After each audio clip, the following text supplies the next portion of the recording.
Captain Frank Towns and co-pilot AJ were sent to shut down an unproductive oil rig in the Gobi Desert of Mongolia. Their job was to transport the crew back to Beijing. But on their way, a huge dust storm hit and disabled one of their plane's engines, forcing them to crash land in the desert. The crash killed Dr. Gerber and Newman, and Kyle fell to his death. The plane was full of used parts and tools from the rig, as well as the crew and a hitchhiker named Elliot. After the storm ended, they realized they were 200 miles off course, with only a month's worth of water. Jeremy considered walking for help, but Rady warned that walking in the July heat of the desert would be impossible. One night, Davis went out to urinate, got lost in a sandstorm, and died. The group was desperate and argued about their next move.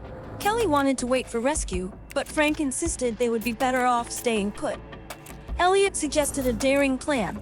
They could rebuild their crashed plane into a new, functional aircraft. Frank was skeptical, which led Little to wander off in frustration.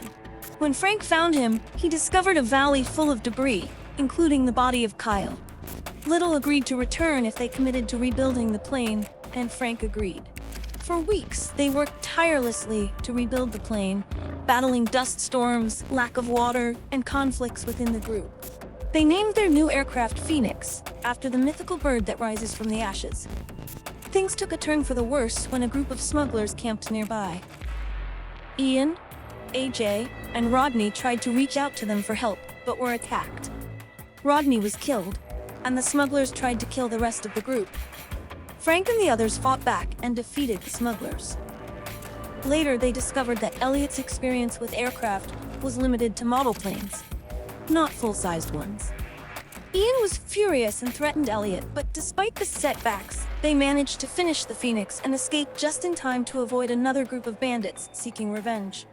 When the survivors returned to civilization, their lives improved in wonderful ways. Frank and AJ started their own airline named Phoenix Aviation. Sammy and his wife opened a restaurant, and Jeremy and Rady joined the celebration. Little was happily reunited with his family. Ian became a professional golfer, Kelly ran an oil rig on the ocean, and Elliot was featured on a magazine cover as NASA's new hope.